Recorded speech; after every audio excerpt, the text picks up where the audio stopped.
시청자 여러분 안녕하십니까. 4월 3일 뉴핑 한국 자도록 하겠습니다. 이거 뭐 어제 오늘 뉴스는 아니고요. 한 4, 5일 전에 뉴스가 나왔었고 작년에도 좀 이야기가 됐었습니다만 북한군이 우크라이나에 참전할지 모른다라는 뉴스에 대해서 좀 말씀을 드리도록 하겠습니다. 여러분들 기억나실까 모르겠는데 존 커비 미 백악관 전략소통조정관이 이제 어떤 이야기를 했냐면은 와그너 그룹을 통해서 북한의 무기가 러시아로 전달됐다라는 정황을 포착했다.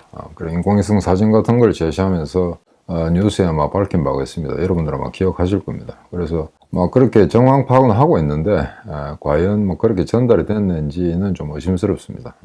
근데 미국이 아마 전혀 어떤 근거 없이 그런 일을 할 리는 없거든요. 그럼 만약에 이제 근거 없는 이야기를 했다가 그게 이제 사실이 아닌 거로 따라가게 되면 좀 우스꽝스러우니까 아마 분명한 이제 정황은 있었던 걸로 이제 그렇게 생각하고 있습니다. 그런데 요 며칠 전에 한 4일 됐나요? 한 오늘까지 합하면 5일쯤 되네요. 5일 전에 이제 러시아의 한 그 언론 매체, 그러니까 인터넷 매체입니다.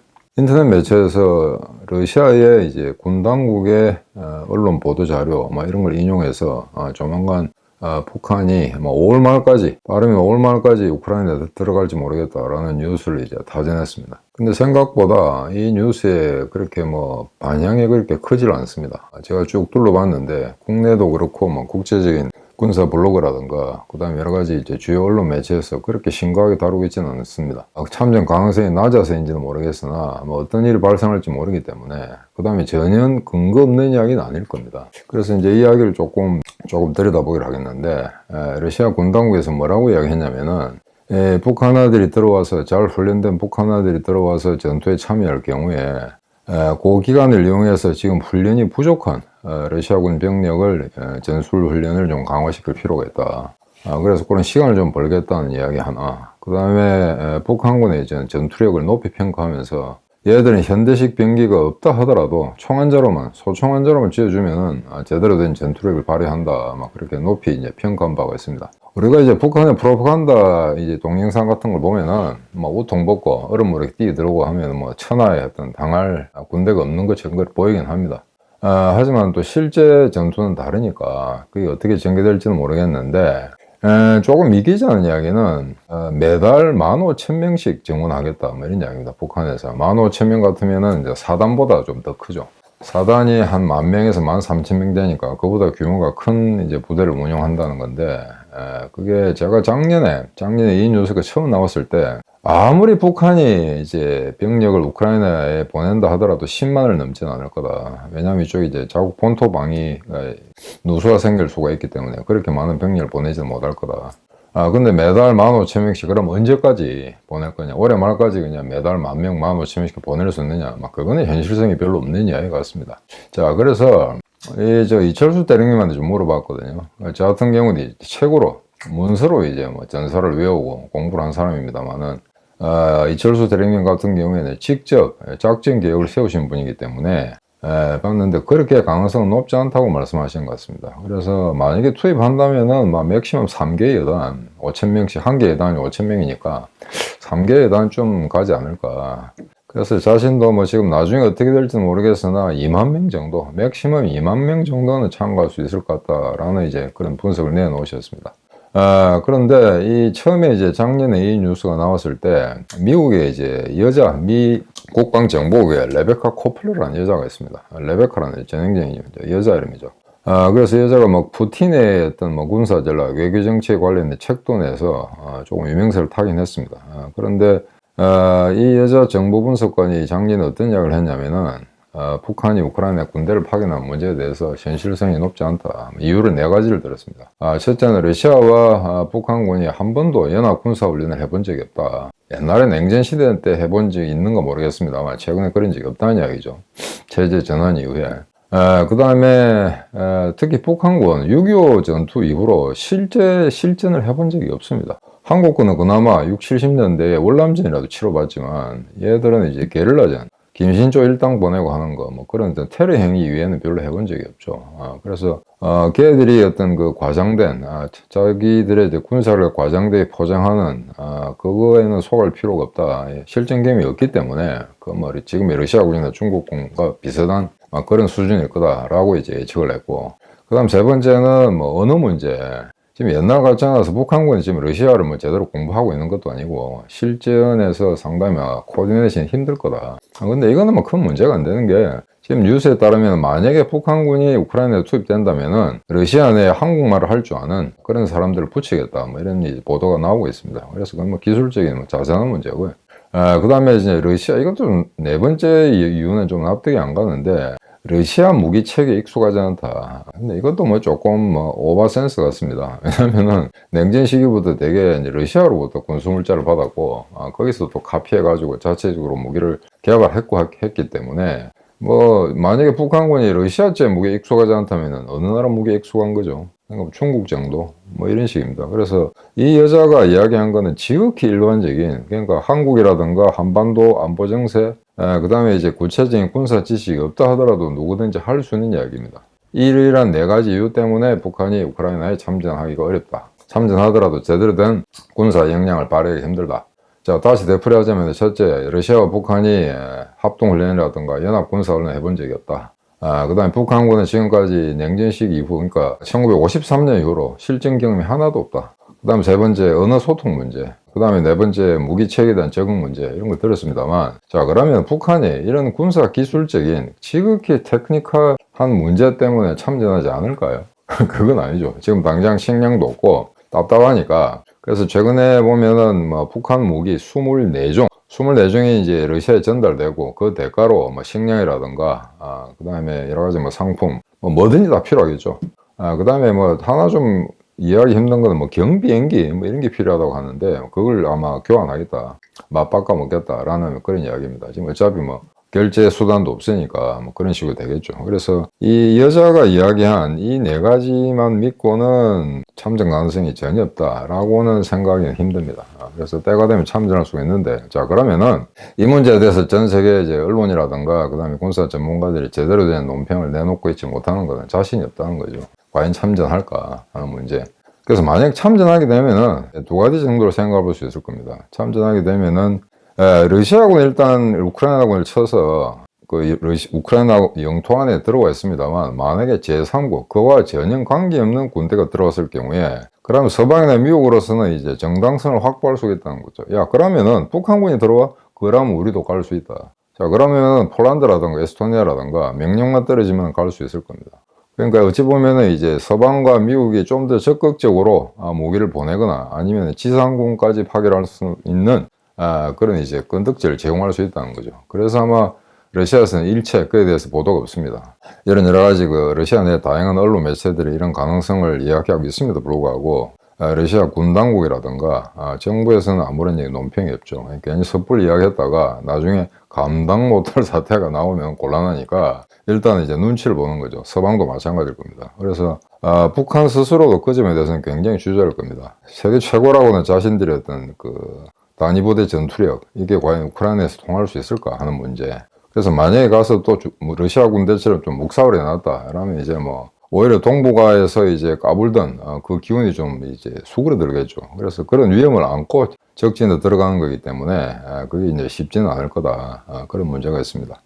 근데 실제 이제 전투에 들어간다 하더라도 이철수 대령님 말에 따르면은 그렇게 많은 부대가 아니기 때문에 아마 특수작전에 투입될 거다라고 말씀하시더라고요. 물론 이제 기존 매체에서 그렇게 이야기하고 있습니다. 그러니까 러시아 정규군과 똑같은 편제를 운영하면서 한 군단 내에 속해서 병력을 운영하기보다는 독자적으로 하는데, 그러면 우크라이나 지형 같은 게 게릴라전에 이제 적합한 지역인가? 그건 전혀 아닙니다. 근데 바흐무트라든가 솔레다르라든가 시가전 형태가 된다면 이제 북한군의 어떤 게릴라 전술, 그게 빛을 발할지도 모르겠습니다. 하지만 그런 걸 갖다 제외한다면은 우크라이나는 그래 높은 산악지대가 없습니다.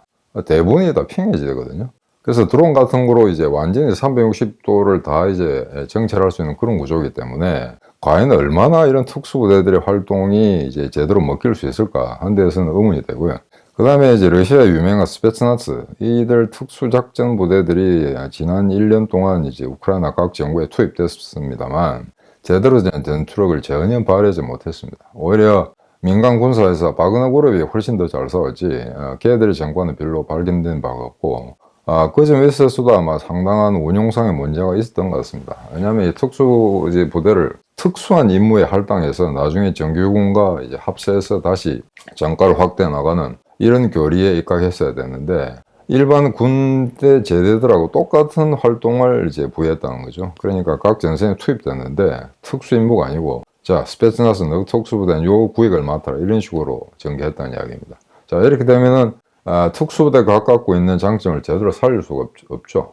그래서 특정 지역에서는 완전히 스페츠나스 부대 하나가 완전히 괴멸되는, 전멸되는 그런 결과가 나왔던 겁니다. 그래서 이런 상황을 볼 때 시가전이나 산악전이 아닌 다음에야 정규군 뭐 얼마나 들어올지 모르겠습니다만 뭐 10,000명, 20,000명 정도의 북한군이 들어온다고 해서 기존에 우리가 알고 있는 특수작전 임무를 제대로 소화해낼 수 있을까? 이런 거는 이제 상당히 의문되는 그런 상황입니다. 그래서 이 문제가 앞으로 어떻게 전개될지는 모르겠으나 만약에 투입된다면은 아마 주요 도시 거점 그런 공방전에 투입될 가능성이 높은 걸로 알고 있습니다. 처음에는 이제 북한군이 전투병이 아니고 일단 그 루안스크라든가 도네츠크라든가 그 추에 재건 복구 사업이라든가 거기 아마 공병부대 정도가 투입될 거다라는 예측이 있었고 실제 그게 갔는지도 모르겠습니다. 이제 군사적 그런 사업에만 할당되는 업무에 종사한다. 이렇게 된다면은 서방이나 미국이 그렇게 신경을 세울 필요는 없습니다만 만약에 전투병력이 우크라이나 정부에 직접 투입된다? 이렇게 되면 이제 굉장히 재미난 현상이 나오는 거죠. 그래서 이건 서로가 긴장할 수밖에 없습니다. 북한군으로서도 지금까지 한국군과 싸웠고 한국군과 이제 계속 경쟁을 해왔습니다만 사상 처음으로 백인 부대, 그것도 지난 1년 동안 러시아군을 막아내면서 출중한 전투력, 기량을 발휘한 우크라이나 군대가 싸운다는 거죠. 이거는 이제 긴장하지 않을 수 없는 거죠. 지난 반백년 동안 전투하는 제대로 해보지 못한 군대가 지난 1년 동안 처절하게 싸워. 그러면서 이제 1년 동안 싸웠으면 아무리 초짜라도 베테랑이 되는 거죠. 그런 부대가 싸워서 이길 수 있는가 하는 불안감. 그 다음에 우크라이나로서도 마찬가지일 겁니다. 지금 1년 동안 잘 싸워왔는데 전혀 알 수가 없는 지금까지 경험해 보지 못한 북한이라는 군대가 자국 영토에 들어와서 전투를 한다? 이렇게 되면 일단 긴장할 수밖에 없는 이야기죠. 자, 그렇게 되면 이게 아마 3차 대전으로의 전주국이 되지 않을까 그런 예상도 해봅니다만 일단은 사람이 죽어나가는 문제에 있어서는 가슴 아픈 일이긴 하나 군사 전문가들한테는 이번 전쟁이 얼마나 이게 그 어떤 군사적 상상력, 사회학적 상상력을 유발시킬 수 있는 좋은 기회가 되지 않을까 그렇게 생각하는 사람들이 상당히 많은 것 같습니다. 그래서 이제 우크라이나군과 북한군과의 대결 이제 굉장히 이제 재미난 현상이죠. 근데 지금 당장으로서는 이제 그런 일이 발생할 가능성은 그렇게 많지는 않은 것 같습니다. 다만 북한이라는 나라의 존재, 그 다음에 북한이 워낙 절박한 저런 식량난이라든가, 그 다음에 외화벌이가 필요한 이런 시점, 그 다음에 러시아로서는 도대체가 어느 하나 작전이나 제대로 먹히는 게 없으니까 이것저것 이제 손을 다 뻗치는 거죠. 하다못해 KN-25라고 대구경 방사포, 이제 단거리 이제 전술 미사일입니다. 그런 것까지 지금 아마 공식적으로 요청한 것 같습니다. 그런데 이제 서방의 미국의 눈치를 보기 때문에 당장 어떤 유형의 어떤 종류의 무기들을 러시아에 공유한다 이런 건 아직 이제 밝히지 않고 있는데 아마 24종의 무기라면은 일반적인 탄약이라든가 포탄 외에 상당한 이제 전술 전략 무기가 넘어갔을 가능성도 없지 않아 있습니다. 아직 이렇게 양도가 됐는지 운반 중에 있는지는 모르겠으나 그래서 이런 점을 본다면은 만약에 북한군이 우크라이나에 참전한다 이러면 지금까지의 어떤 그 전쟁의 내용이나 형태를 완전히 바꿀 수 있는 그런 국면으로 치달을지도 모릅니다. 그게 10,000명이든 20,000명이든 정말로 10만 명 정도가 투입된다 그러면은 이번 전쟁의 양상은 전혀 다른 방향으로 흐를지도 모른다는 거죠. 그런 점에 대해서는 이제 상당히 스릴 넘치는 그런 화제가 아닌가 생각됩니다. 안녕히 계십시오.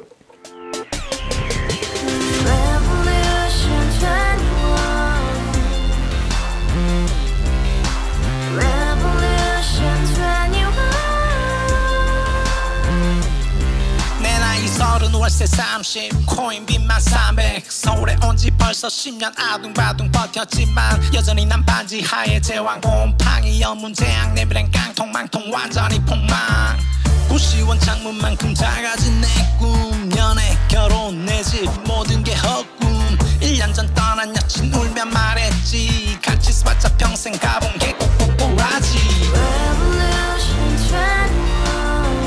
가바후스 700 나도 소유주 가바후스 700 나의 소주 택시기사 우라부지 마트캐셔 멈춰 울어묻니 우리 집안 다 털어봤자 후줄 그래 개선민 내 미래 거기서 팍 끝난 거지 팍더 이상 노력 따윈 괴물이 스펙 찾았어 말리 비오는 날 알바 잘려 맨날 학원 날 개쳐 발려 밤비 내리는 양화대교 홀로 걷고 있을 때 현수막에 아로 새겨진 평당 700짜리 아파트 다 같이 소리 질러 혁명 21 Revolution 21 가바후스 700 나도 소유주 Revolution 21 가바후스 700 나의 소주 You and I, we live together in the house Brand new day, and your dream had just begun Revolution 21, only hope and happiness 너의 곁에 내가 영원히 지금까지 정치인들 입만 열면 찝찝찝 개소리 멍멍멍